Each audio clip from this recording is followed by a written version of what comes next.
તો આવી રીતના જે છે આપણે આઉટપુટ ગેપ પણ શોધી શકીએ છીએ. બરાબર.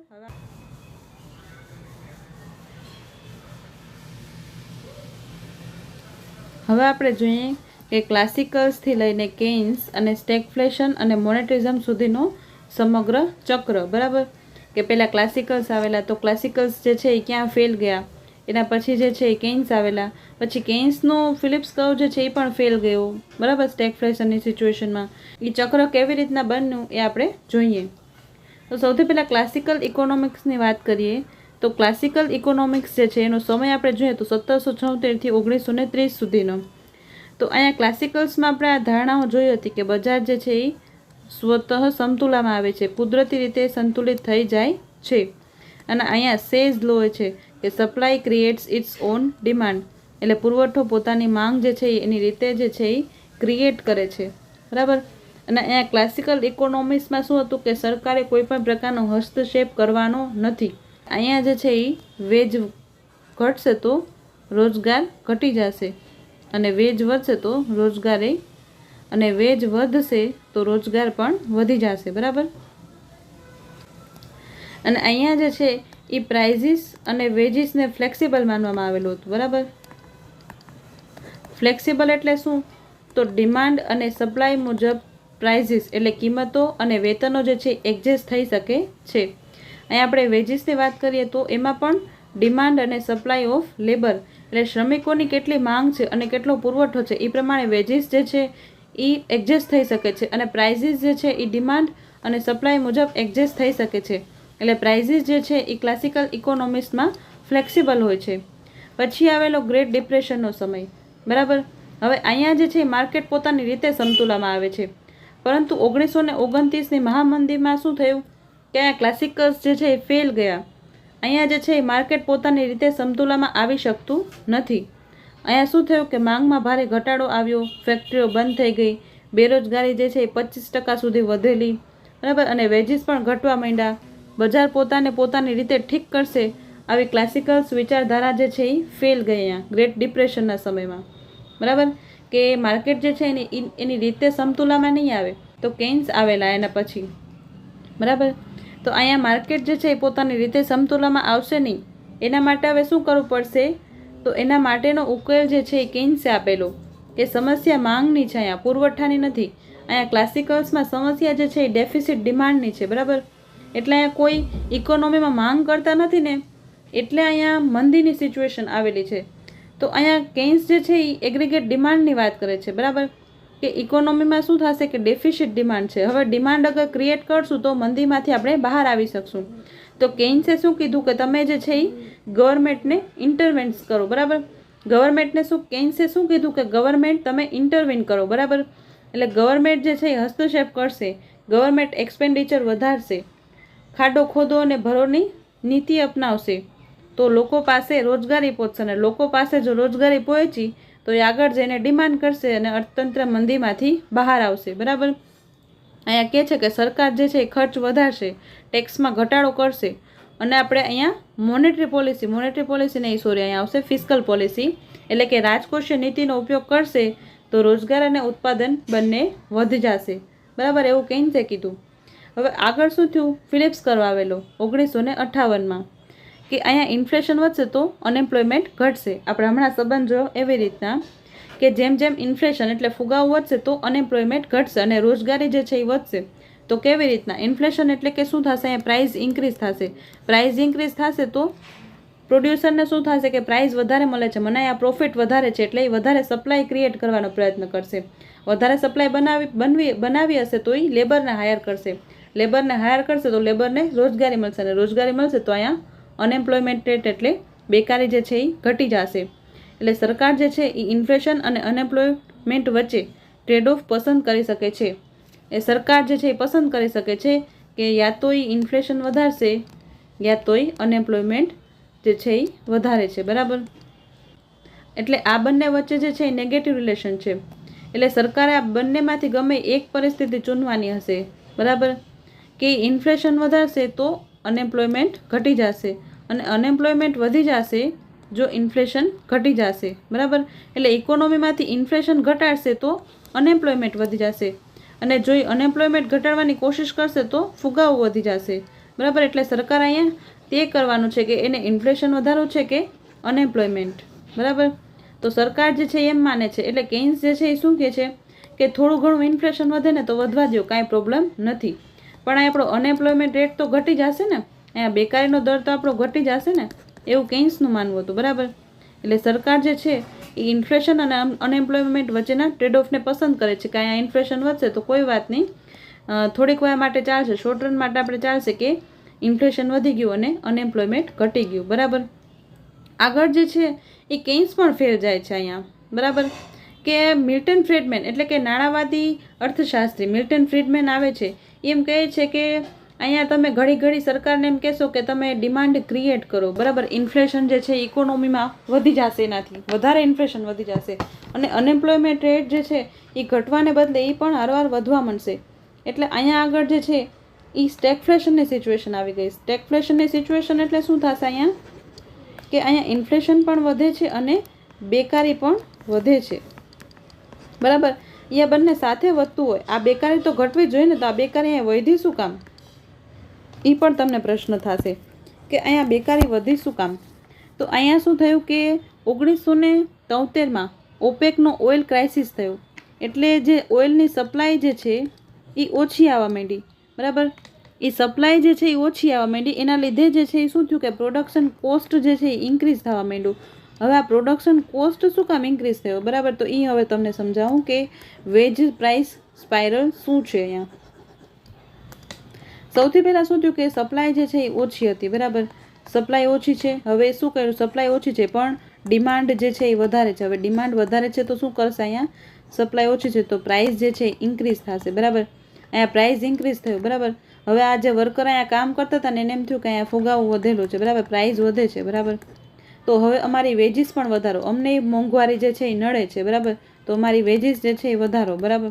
તો પ્રોડ્યુસર શું કરે છે કે એની વેજીસ વધારી દે છે, બરાબર. કારણ કે અહીંયા લેબર યુનિયન કામ કરે છે, બરાબર. જો લેબર યુનિયન નહીં હોય તો અહીંયા વેજીસ વધશે નહીં, બરાબર. તો અહીંયા વેજીસ વધશે નહીં, પણ અહીંયા લેબર યુનિયન છે એટલે વેજીસ એની વધારવી પડે છે. હવે વેજીસ વધારી એટલે શું થયું, એ પ્રોડ્યુસરને પાછો એનો કોસ્ટ વધારે પડશે, બરાબર. એટલે અહીંયા જે છે એનો કોસ્ટ વધ્યો પાછો, હવે કોસ્ટ વધ્યો એટલે પાછી પ્રાઇસ વધારશે, પાછી પ્રાઇસ વધારશે એટલે લેબર એમ કહેશે અમારી વેજીસ વધારો, તમે પ્રાઇસ વધારી તો મારી વેજીસ એ વધારો. તો અહીંયા શું થશે, અહીંયા કોસ્ટ પુસ્ટ ઇન્ફ્લેશન થશે, કોસ્ટ પુસ્ટ ઇન્ફ્લેશન, બરાબર. એટલે શું થયું કે સપ્લાય પ્રાઇસ ઇન્ક્રીઝ થયા, બરાબર. આને વેજ પ્રાઇસ સ્પાઇરલ પણ કહી શકાય કે પ્રાઇસ વધી એટલે વેજીસ પણ વધી, પ્રાઇસ વધી એટલે વેજીસ વધી, વળી વેજીસ વધી એટલે પ્રાઇસ વધી, વળી પ્રાઇસ વધી એટલે વેજીસ પણ વધારવી પડી. એટલે આને જે છે એ વેજ પ્રાઇસ સ્પાઇરલ કહેવામાં આવે છે, બરાબર. તો અહીંયા શું થશે કે વેજ પ્રાઇસ સ્પાઇરલ થવા માંડ્યું 1973માં ઓપેક ઓઇલ ક્રાઇસિસમાં, બરાબર. એટલે અહીંયા શું થયું કે હવે એક હદ સુધી જ વેજીસ વધારી શકાશે, બરાબર. એક હદ પછી પ્રોડ્યુસર પણ એમ કહી દેશે કે ના ભાઈ હવે હું તારી વેજીસ નહીં વધારી શકું, બરાબર. ગમે એ થાય હું તારી વેજીસ નહીં વધારી શકું. તો અહીંયા શું થયું કે પ્રાઇસીસ જે છે ઇન્ક્રીઝ થયો એટલે ફુગાવો વધેલો, એની સાથે સાથે અહીંયા અમુક મજૂરો, અહીંયા જે છે ઘણા મજૂરો પણ બેકાર બની ગયા, એટલે બેકારી જે છે એ પણ વધી અને ઇન્ફ્લેશન પણ વધેલું. આ સિચ્યુએશન જે છે એને સ્ટેગફ્લેશન કહેવામાં આવે છે, બરાબર. આ સ્ટેગફ્લેશનની સિચ્યુએશનમાં શું થયું કે ફિલિપ્સ કર્વ ફેલ ગયો, કારણ કે આ બંને જે છે એ સેમ ડિરેક્શનમાં આગળ વધેલા, બરાબર. તો અહીંયા પણ એમ જ કહેવા માંગે છે કે 1973માં ઓપેક ઓઇલ ક્રાઇસિસમાં ઓઇલના પ્રાઇસીસ જે છે એ ખૂબ વધ્યા, એના લીધે શું થયું, એનો પ્રોડક્શનનો કોસ્ટ ઇન્ક્રીઝ થયો, બરાબર. આવી રીતના કીધું, એવી રીતના કે પ્રાઇસ વધી અને વેજીસ વધી, એવી રીતના એનો કોસ્ટ જે છે પ્રોડ્યુસરનો એ ઇન્ક્રીઝ થયો, બરાબર. અહીંયા કન્ટ્રીની વાત થાય છે કે ઓપેક ઓઇલ ક્રાઇસિસ, ઓપેકમાં જે છે એ કન્ટ્રીઝ હોય છે, બરાબર. ઓઇલ સપ્લાય કરતી કન્ટ્રી, એ ઓપેકમાં જે છે એ ઓઇલનો પ્રાઇસ જે છે એ વધેલો, બરાબર. એના લીધેનું પ્રોડક્શન કોસ્ટ વધેલું, બરાબર. કોસ્ટ વધેલો તો શું થયું, અહીંયા ઇન્ફ્લેશન, અહીંયા પ્રાઇસ વધે છે એટલે ઇન્ફ્લેશન વધે છે, ફુગાવો જે છે એ વધે છે, અને ફુગાવો વધે છે એની સાથે સાથે બેકારી પણ વધે છે અહીંયા, કારણ કે એક હદ સુધી જ આપણે એની વેજીસ જે છે ઇન્ક્રીઝ કરી શકીએ જ્યાં સુધી સપ્લાય ઇનઇલાસ્ટિક છે, બરાબર. એ પણ હું તમને અહીંયા સમજાવી દઉં કે હું શું કહેવા માગું છું અહીંયા, કે આપણે વેજીસ જે છે એ એક હદ સુધી જ વધારી શકીએ, બરાબર, જ્યાં સુધી સપ્લાય જે છે એ ઇનઇલાસ્ટિક છે. ઇનઇલાસ્ટિક એટલે શું થશે કે આપણે પ્રાઇસ વધારી છે તો પણ આગળ કન્ઝ્યુમર જે છે એ આપણું વસ્તુ જે છે એ ખરીદે છે, બરાબર. હવે આપણે પ્રાઇસ ઇન્ક્રીઝ કર્યો અને આપણે વસ્તુ ના ખરીદી તો આપણે કેવી રીતના આવી રીતના વેજ દઈ શકીએ ને વધારે વેતન દઈ શકીએ. એટલે સપ્લાય જ્યાં સુધી ઇનઇલાસ્ટિક છે એટલે પ્રાઇસ વધારાનો સપ્લાય ઉપર કોઈ ઇફેક્ટ નથી પડતો, અને સપ્લાય જે છે એ આપણે કરીએ જ છીએ હજી લગી, પ્રાઇસ વધેલી છે તો પણ, તો એને વેતન વધારી દેશે તો હાલશે. હવે સપ્લાય જે છે એ ઇલાસ્ટિક હશે, બરાબર. અહીંયા ઇલાસ્ટિક સપ્લાય થઈ જશે એટલે પ્રાઇસ વધારે થઈ જશે તો સપ્લાયમાં જે છે એ ઘટાડો આવશે, બરાબર, કે લોકો જે છે એની ડિમાન્ડ ઓછી કરી નાખશે, બરાબર. તો અહીંયા શું થશે કે એ હવે એને વેજ આપી શકશે નહીં, અહીંયા વધારે વેજ આપી શકશે નહીં. એટલે અહીંયા વેજ ક્યારે વધારી દઈ, એટલે આ પ્રોડ્યુસર જે છે અથવા તો આપણે ગ્રુપ કહીએ, આ ઓપેક કન્ટ્રીનો ગ્રુપ જે છે એ વેજીસ ક્યાં સુધી વધારીને દઈ શકશે જ્યાં સુધી સપ્લાય જે છે એ ઇનઇલાસ્ટિક છે, બરાબર. અહીંયા અહીંયા સપ્લાય નહીં, અહીંયા ડિમાન્ડ આવશે કે ડિમાન્ડ જે છે ઇનઇલાસ્ટિક છે. ડિમાન્ડ જે છે એ આમ ઇનઇલાસ્ટિક હોય, બરાબર, એટલે પ્રાઇસ ગમે એટલે આપણે વધારીએ તો ડિમાન્ડમાં કોઈ ફરક પડે નહીં, બરાબર.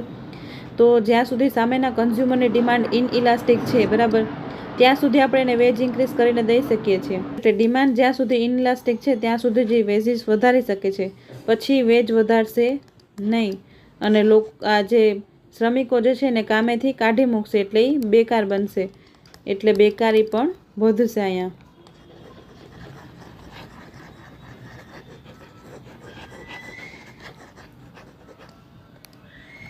હવે આપણે આગળ જોઈએ તો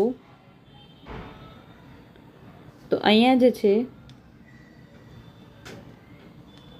અહીંયા સ્ટેગફ્લેશન કેવી રીતના વધેલું, તો ઓઇલ જે છે એ મોંઘું બન્યું અને ઉત્પાદન ખર્ચ વધ્યો, ફર્મે જે છે ઉત્પાદન ઘટાડી નાખ્યું અને ભાવો જે છે એ વધારી નાખ્યા, અને બેરોજગારી પણ અહીંયા વધી ગઈ. તો કેવી રીતના આપણે આ ક્રમ જોઈએ આપણે, તો સૌથી પહેલાં જે છે એ ઓઇલ મોંઘું બન્યું, બરાબર, અને એનો કોસ્ટ જે છે એ વધી ગયો. હવે કોસ્ટ વધી ગયો એટલે એની સપ્લાય જે છે એને ઓછી કરવાનું ડિસાઇડ કરી લીધું કે હું સપ્લાય ઓછી કરીશ, અને સપ્લાય ઓછી થશે તો અહીંયા પ્રાઇસ જે છે એ ઇન્ક્રીઝ થઈ જશે. પ્રાઇસ ઇન્ક્રીઝ થાય એટલે ઇન્ફ્લેશન વધી ગયું, બરાબર, અને અહીંયા ઇન્ફ્લેશન વધી ગયું, બરાબર, એટલે હવે વર્કરે કહેવા માંડ્યા કે મને વધારે વેજીસ આપો, વધારે વેજીસ આપો. એવી રીતના વેજ પ્રાઇસ સ્પાઇરલ થવા માંડ્યું, એટલે આવી રીતના પ્રાઇસ વધે વેજ વધે, પ્રાઇસ વધે વેજ વધે, એવી રીતના વેજ પ્રાઇસ સ્પાઇરલ થવા માંડ્યું. અને શું થયું પછી એક હદ પછી પ્રોડ્યુસરે મજૂરોને ફાયર કરી નાખ્યા એટલે બેકારી વધી ગઈ, બરાબર. તો અહીંયા ફિલિપ્સ કર્વ ફેલ કેમ ગયો એ જોઈએ આપણે. તો ફિલિપ્સ કર્વ કહે છે કે ઇન્ફ્લેશન વધશે તો અનએમ્પ્લોયમેન્ટ ઘટશે, પણ સ્ટેગફ્લેશનમાં શું થયું કે ઇન્ફ્લેશને વધેલું અને બેકારી પણ વધેલી. તો અહીંયા બંને મોંઘવારી અને બેરોજગારી એકસાથે વધેલા, તેથી ફિલિપ્સ કર્વ જે છે એ લાંબા ગાળાનો ટ્રેડ ઓફ તૂટ્યો. શોર્ટ રનમાં આપણે કીધું કે એ આવી રીતના ડાઉનવર્ડ સ્લોપિંગ હશે, પણ લોંગ રનમાં કોઈ પણ જાતનો ટ્રેડ ઓફ નથી. એટલે અહીંયા ગમે એટલું ઇન્ફ્લેશન વધશે પણ અનએમ્પ્લોયમેન્ટ રેટ જે છે એ નેચરલ રેટ ઉપર રહેશે, બરાબર. હવે કેન્શિયન નીતિઓ કેમ ફેલ થઈ, તો કેન્સે માંગ વધારવાની વાત કરતા હતા, પરંતુ સ્ટેગફ્લેશનમાં સમસ્યા માંગની નહોતી, પુરવઠાની હતી, એટલે સપ્લાય શોકની હતી. અહીંયા ઓઇલ પ્રાઇસ સ્પાઇક શું કામ થયું, અહીંયા જે છે એ સપ્લાયની સમસ્યા હતી કે તેલનો જથ્થો ઓછો હતો, બરાબર, એટલા અહીંયા સમસ્યા હતી. હવે સરકાર જો વધારે માંગ વધારત, બરાબર, અહીંયા માંગનો તો અહીંયા કોઈ સવાલ જ નહોતો અહીંયા, પણ હજી અહીંયા આપણે કેન્સની વાત માનીને અહીંયા માંગ વધારી દે તો હજી શું થાત, બરાબર. એટલે આ તેલના પ્રાઇસ જોઈએ તો તેલના પ્રાઇસ તો ઓટોમેટિકલી વધેલા જ હતા, બરાબર, અને અહીંયા લોકોને વેજીસ પણ નહોતી મળતી. અને અહીંયા સરકાર એમ કરત કે લોકોને પૈસા દેત કે તમે માંગ ક્રિએટ કરો, માંગ ક્રિએટ કરત તો એ શું થાત કે પ્રાઇઝીસ એના વધી જાત, બરાબર. સરકાર જો માંગ વધારત તો ફક્ત ઇન્ફ્લેશન જ વધી ગયું હોત, પણ ખાસ બેરોજગારી ઘટત નહીં અહીંયા, બરાબર. એટલે ઓલા લોકો જે છે એના પાસે અગર સપ્લાય જ નથી, બરાબર, ઓઇલની સપ્લાય જ નથી તો એ કેવી રીતના મજૂરને હાયર કરશે, નહીં કરે ને મજૂરના યાર. અને સરકાર જે છે એ લોકોને પૈસા દેશે તો પૈસા દઈને લોકો જે છે એ ડિમાન્ડ ક્રિએટ કરશે, પણ સપ્લાય જ નહીં હોય તો ક્યાંથી ડિમાન્ડ આવશે? અને સપ્લાય નહીં હોય એની પાસે તો એ શું કરશે? પ્રાઇઝીસ એ વધારવાનો જ છે. એટલે આ ઇકોનોમીમાં ખાલી પ્રાઇઝ જ વધત એમ. ઇકોનોમી જે છે એ સ્ટેગફ્લેશનમાંથી બહાર આવી શકત નહીં. તો આ નિષ્કર્ષ આપણે શું કાઢી શકીએ કે કેન્શિયન ડિમાન્ડ મેનેજમેન્ટ સ્ટેગફ્લેશનને અસરકારક રીતે સોલ્વ કરી શકતું નથી. બરાબર. અહીંયા જે છે એ કેન્શિયન અર્થશાસ્ત્ર એ સ્ટેગફ્લેશનની સિચ્યુએશનમાં કામ કરશે નહીં, એ ખાલી મંદીની સિચ્યુએશનમાં કામ કરે છે. બરાબર. સ્ટેગફ્લેશન એટલે કે હાઈ અનએમ્પ્લોયમેન્ટ, બરાબર, અને હાઈ ઇન્ફ્લેશનની સિચ્યુએશન હશે ત્યાં કેન્સ જે છે એની નીતિ કામ કરશે નહીં. બરાબર.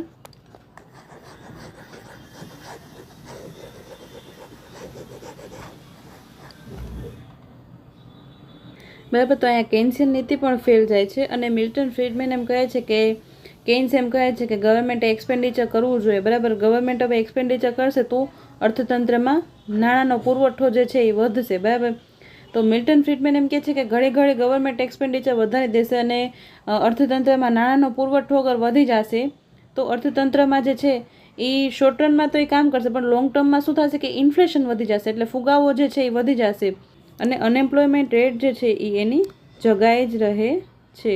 એટલે અર્થતંત્ર પૂરેપૂરું બેરોજગાર રહિત નથી બની જતું, પણ નેચરલ રેટ એટલે પ્રાકૃતિક દર તો હોય જ છે અનએમ્પ્લોયમેન્ટનો. બરાબર. એમાં ફ્રેક્શનલ અને સ્ટ્રક્ચરલ અનએમ્પ્લોયમેન્ટ રેટ સામેલ છે. બરાબર. હવે આપણે અહીંયા વેજ પ્રાઇસ સ્પાઇરલ કહીએ તો એ મેં તમને સમજાવેલું એવી રીતના કે પ્રાઇઝીસ વધે છે, એના લીધે વર્કર જે છે એ હાયર વેજીસ માંગે છે. બરાબર. તો એની વેજીસ વધે છે, તો વેજીસ વધશે તો એનો પ્રોડક્શન કોસ્ટ ઇન્ક્રીઝ થશે, એટલે વધારે હજી પ્રાઇસ વધારે છે. બરાબર. અને એવી રીતના પ્રાઇઝીસ અને વર્કર્સ પોતાની વેજીસ વધારે છે અને વેજ પ્રાઇસ સ્પાઇરલ કહેવાય છે. બરાબર. આ ચક્ર વારંવાર ચાલુ રહે છે અને આને વેજ પ્રાઇસ સ્પાઇરલ કહેવામાં આવે છે. હવે આપણે આગળ જોઈએ તો અહીંયા મોનેટરીસ એટલે કે મિલ્ટન ફ્રીડમેનની વાત કરીએ તો મિલ્ટન ફ્રીડમેને શું કીધું કે inflation is a always and everywhere a monetary phenomena.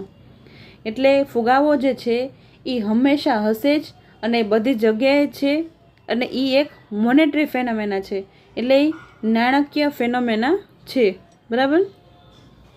એટલે અહીંયા ફુગાવો જે છે હંમેશા અર્થતંત્રમાં રહેશે, જેમ આપણે સાવ ફુગાવાને ઓછું નહીં કરી શકીએ. બરાબર. અને ફુગાવો હાવ 0% નહીં થઈ જાય. બરાબર. એ ઓલવેઝ અને એવરીવેર હશે જ.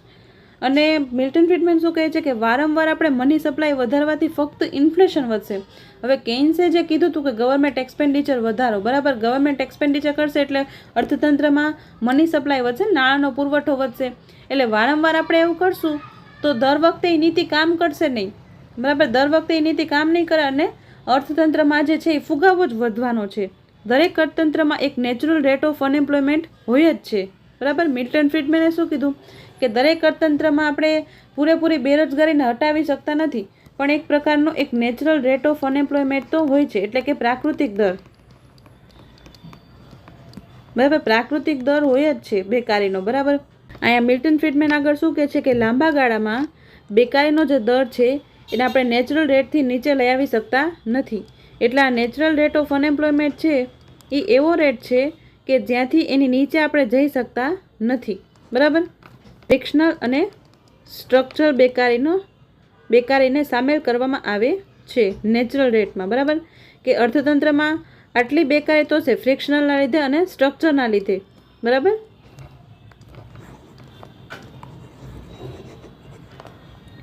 હવે આપણે આગળ જોઈએ તો એક્સપેક્ટેશન ઓગમેન્ટેડ ફિલિપ્સ કર્વ. તો લોકો જે છે એ ફુગાવાને એક્સપેક્ટ કરવા લાગે છે. ટૂંકા ગાળામાં એગ્રીગેટ ડિમાન્ડ વધવાથી અનએમ્પ્લોયમેન્ટ ઘટે છે પણ ઇન્ફ્લેશન વધે છે. બરાબર. ટૂંકા ગાળામાં ફિલિપ્સ કર્વ કામ કરે છે. બરાબર. કે એગ્રીગેટ ડિમાન્ડ વધેલી તો એને લીધે શું થશે કે લોકો પાસે રોજગારી વધે છે એટલે એ ડિમાન્ડ વધારે છે. ડિમાન્ડ વધે છે તો આગળ પ્રાઇઝીસ વધશે. પ્રાઇઝીસ વધશે એટલે ફુગાવો પણ વધે છે. અહીંયા લોકો જે છે એ જલ્દી જ સમજી જાય છે કે પ્રાઇસ વધ્યા છે અને તેઓ હાયર વેજીસ માંગે છે અને અહીંયા શું થશે વેજ પ્રાઇસ સ્પાઇરલ થશે. બરાબર. અને પ્રોડક્શન કોસ્ટ વધે છે અને ફર્મ જે છે એ આઉટપુટ ઘટાડી દેશે. હવે એને કોસ્ટ વધે છે તો વધેલા કોસ્ટને કેવી રીતે પહોંચી વળશે, એટલે એ શું કરશે, હવે આઉટપુટ ઘટાડવાનું સ્ટાર્ટ કરી દેશે. આઉટપુટ અહીંયા ઘટાડી દે છે અને અંતે બેકારી જે છે એ નેચરલ રેટ ઉપર આવી જાય છે અને ફક્ત ઇન્ફ્લેશન ઊંચો રહે છે, એટલે ફુગાવાનો દર જે છે એ ઊંચો રહે છે. બરાબર, આ જે છે મિલ્ટન ફ્રીડમેન કહે છે. હવે આપણે શોર્ટ રનના ફ્લોની વાત કરીએ તો અહીંયા શું થશે કે કેન્સે કીધું એમ કે ગવર્મેન્ટ જે છે એ એક્સપેન્ડિચર કરશે, એટલે નાણાંનો પુરવઠો વધશે, એનાથી શું થશે, ડિમાન્ડ વધશે. અને શોર્ટ રનમાં ઇન્ફ્લેશન અને અનએમ્પ્લોયમેન્ટ વચ્ચે સંબંધ છે. આપણે હમણાં જોયું એવી રીતના કે ટૂંકા ગાળામાં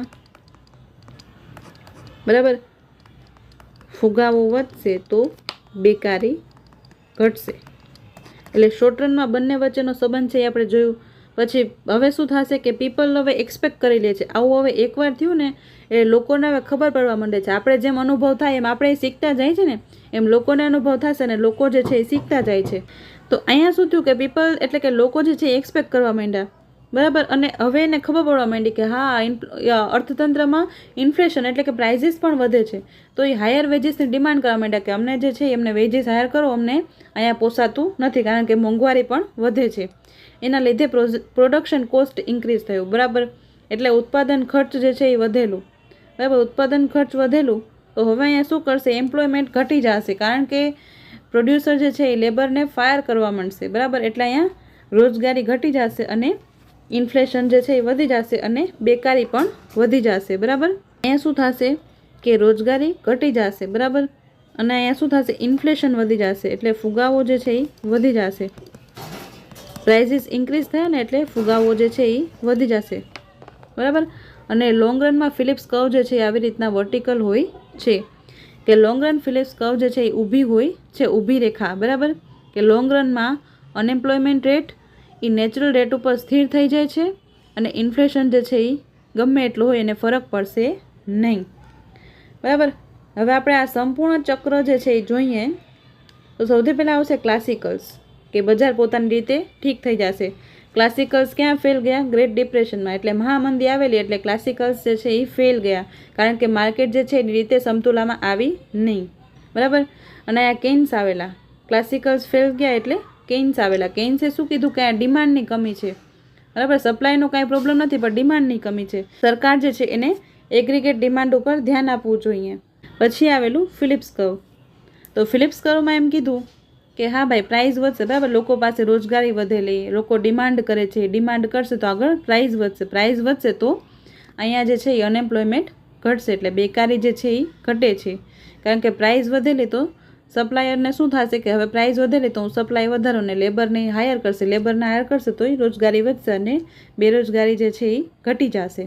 એટલે ઇન્ફ્લેશન વધશે અને બેરોજગારી ઘટી જશે. એના પછી શું થયું કે 1970માં આવી ગયું સ્ટેગફ્લેશનની સિચ્યુએશન. બરાબર, એટલે અહીંયા કેન્સે ફેલ ગયા. કેન્સનું ફિલિપ્સ કર્વ ફેલ ગયું.